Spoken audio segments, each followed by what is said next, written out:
Hi everyone. I'm popping in today to answer a great question that Helen Rawlingson asked last week. So last week Helen was asking about how to overcome nerves, or just some tips to overcome nerves before performance.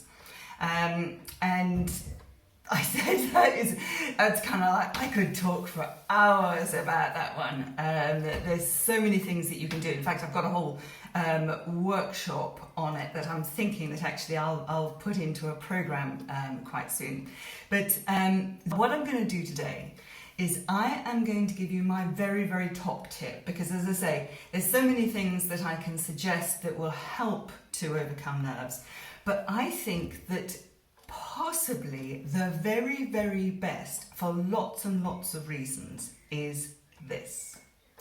And that is, before you go on, and while you are waiting, so while you're waiting in the wings, or if you're actually on stage and you're waiting for your music to start, the most important thing is to tell yourself to go slow.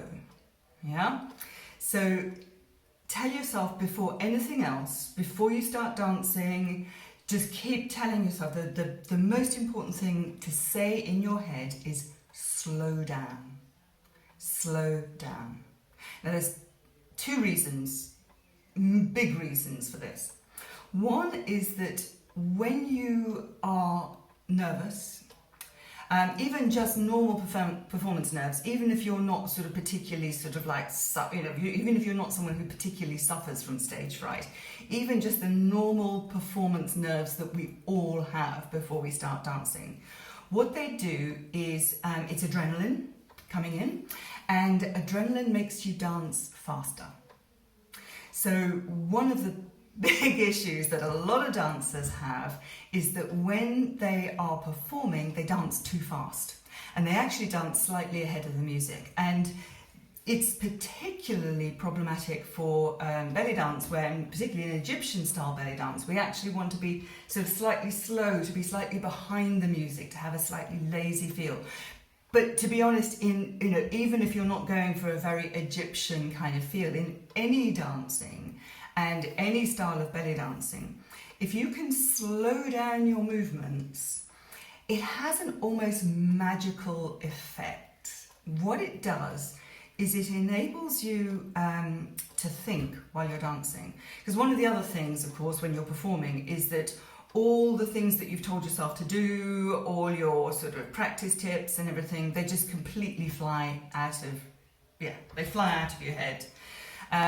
But if you tell yourself to slow down, and if you keep thinking, slow down, and actually thinking about being very slightly behind the music, just very slightly behind the beat. It's almost impossible to be completely behind the beat, but just don't rush, just slow it down. What it does is it magically gives you space to think, it centers you, it helps you to remember your choreography, it helps you to remember all those things that you've been telling yourself in your practice, all the sort of like the polishing tips that you've been giving yourself.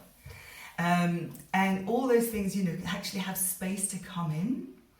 And the other thing is, as I say, is it stops you from doing that thing that we all do with adrenaline, which is to race a little bit. It'll make you seem much more in control on stage. You'll feel much more in control. It'll relax your audience as well. So, they'll feel, oh yeah, there's someone here she knows what she's doing. But just that little thing of saying, and you need to say this before you start, to get yourself into the habit, train yourself to do this. As you're standing, waiting for your music to start, or waiting for to go on stage, just keep saying, slow down. It'll calm you down. It'll give you that space. It'll enable you to remember your choreography. It will enable you to remember all your polishing tips. And honestly, that is just the very, very best tip I can give you for performance nerves. There you go. Try it out. You will be amazed. It's magical.